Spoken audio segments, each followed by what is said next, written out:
Hi, James. I'm Tina. It's Hi, nice Tina. to meet you. Nice to meet you. Before we get started, I just have to go over this consent form that states that I am a student at Southern New Hampshire University and that everything that we discuss here, fictional or non-fictional, is confidential. It will not be shared with anyone outside of my instructor. Sometimes as students, it's important that we do these types of interviews so that we can go back and critique ourselves so that we can see how we're doing, and for our instructor, of course, to see how we're doing. Um, Obviously, I'm not a counselor and I'm not a therapist. This is a practice session, and so that I can learn more about the interview. If you could, I would love it if you would sign that right there for me. Thank you. Okay. You're welcome. All right, James. So tell me a little bit about what's been going on. I know that you just got out of detox about a week and a half ago. Yeah, and you were that's right. referred to me by one of the staff doctors at the detox facility, correct? That's correct. Okay. So how have you been feeling since you got out? I've been feeling pretty good since I got out. It's been a rough couple of years, hasn't it? Yes, it has. Yeah. You want to tell me a little bit about yourself? It says here that you're 32 years old and you've always worked in construction, pretty much. Yeah, that's correct.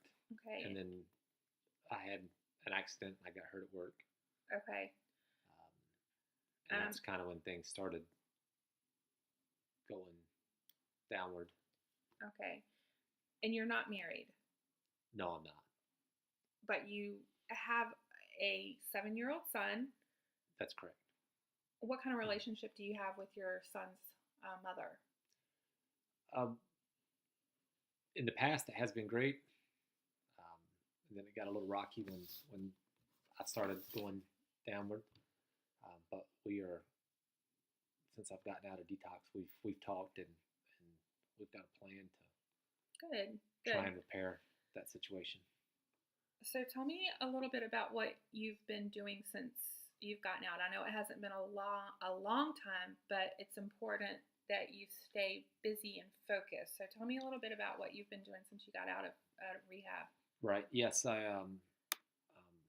it is very important to stay busy, and I've spent quite a bit of time looking for a job, and actually just found a job that I will be starting in the next several days. So right, and this is with the same boss that you had before, right? That's correct. He's allowing you to come back. That's correct.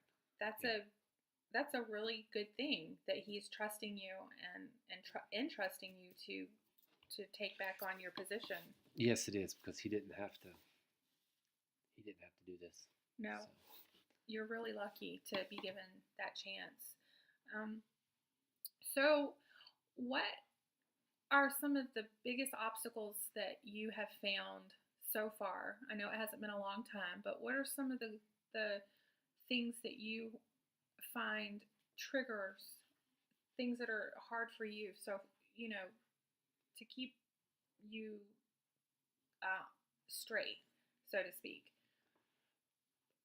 Are you finding that there's specific triggers that you're having a hard time dealing with, I guess is what I'm trying to say. I guess the hardest thing to deal with is like you said earlier, when it's just downtime and you're just kind of alone by yourself. That seems to be the hardest times. So have you actually sat down and come up with a few ideas, goals, maybe short-term, long-term goals, to help you through that? Or is that something that maybe we could work on together? Yeah, I mean, I've got a few, but I would certainly appreciate any of your input. So tell me what kind of goals you've set. First and foremost, I need to spend some time and repair that relationship with my son. So that's the number one goal. I'm getting ready to start a job, so that was also on the list.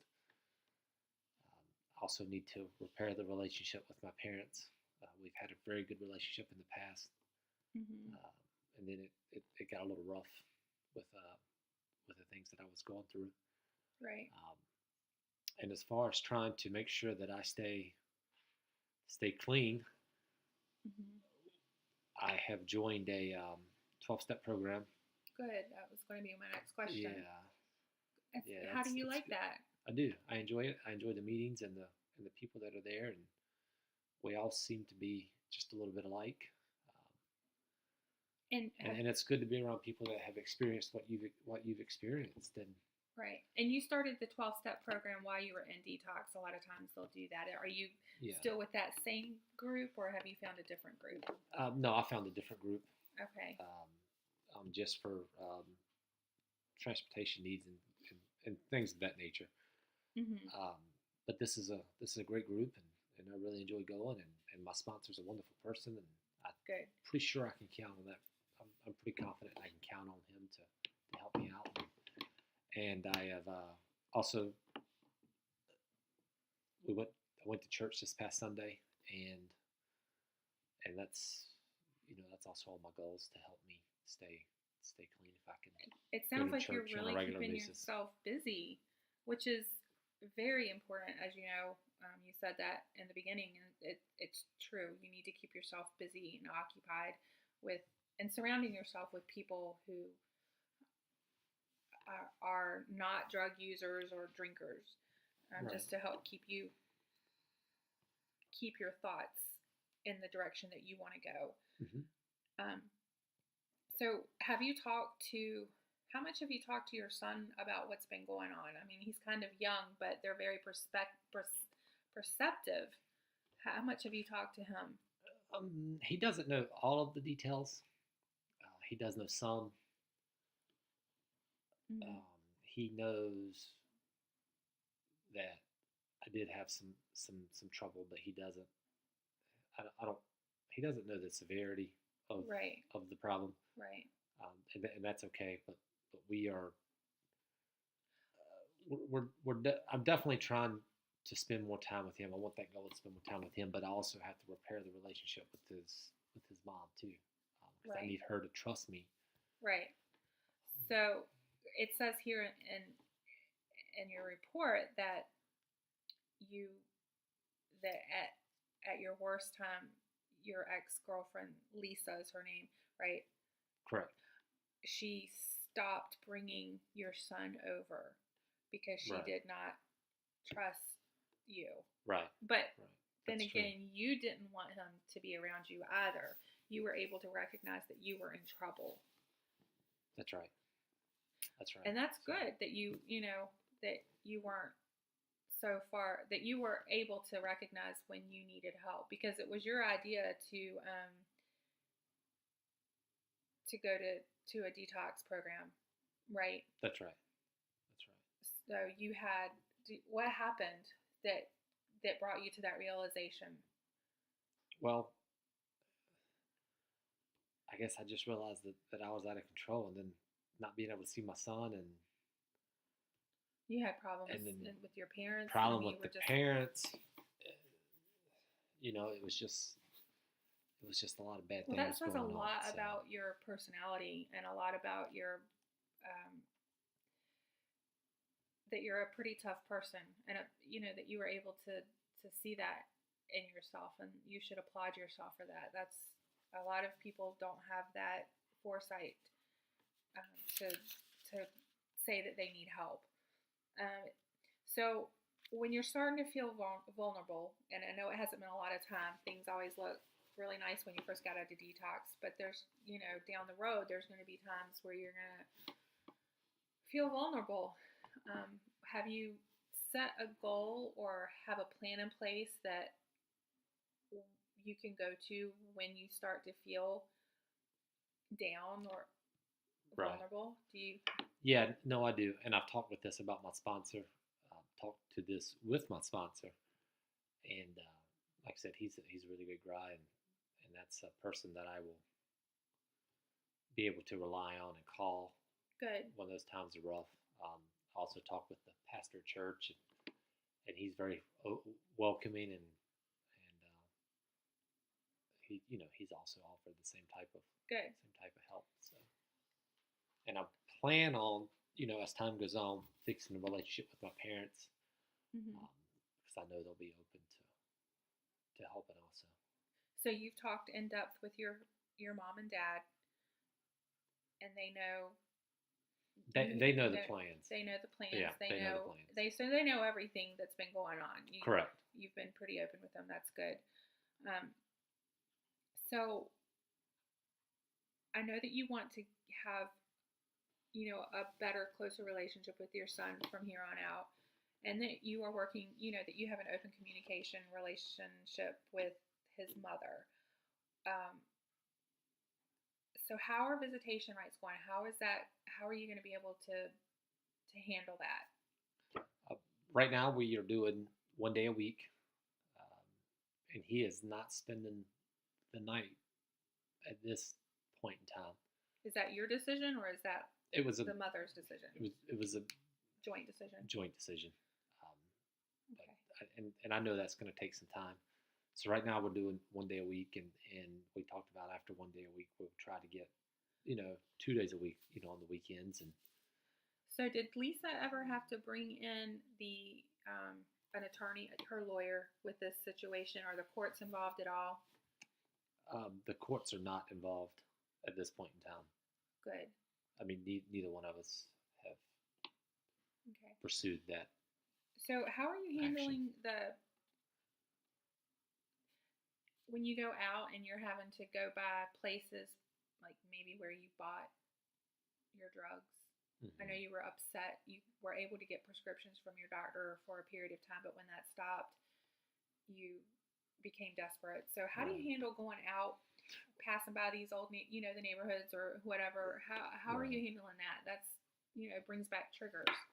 Right. Well, I've done my very best to try and avoid those routes that you might normally take, just to avoid going by some of those places. Right. And that's probably been the biggest thing that I've done. Yeah. Just try to stay away, altogether. Good. But like I said, it's only been a little over a week, and but you. I can't stay away from ever. No, but you have a plan in place, and that's the important thing. That's correct. You have goals set, and we will continue to work on those goals, because as your treatment goes, your goals are going to change. Mm-hmm. You're going to meet some, they're going to change, we're going to have to make new ones. It sounds like, you're not a habitual drug user, which is probably, a good thing to have on your side.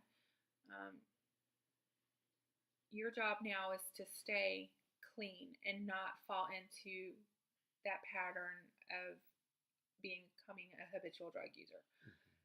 So it's important that any homework that I give you to do outside of therapy that you do, because we want you to continue to work, and we want you to continue to have a relationship with your son. And from what you say, it sounds like that's top priority. That's a very important thing for you. Right. So for, like I said, you sound like you're going down the right path. You've got some goals, long and term and short term, which is great. And we're going to continue working with those. You're going to start back working, and you've been given a great opportunity for that, so that your boss let you come back. And the condition with that was that he would give you random drug tests, correct? That's correct. But you're not worried, right? Not worried. Not worried. Good.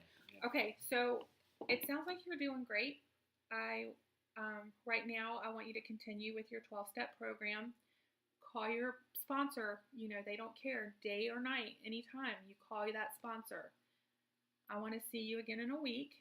Does that sound okay? Good. Mm-hmm. And I want you to continue to think about those triggers and those ways that you're going to divert yourself.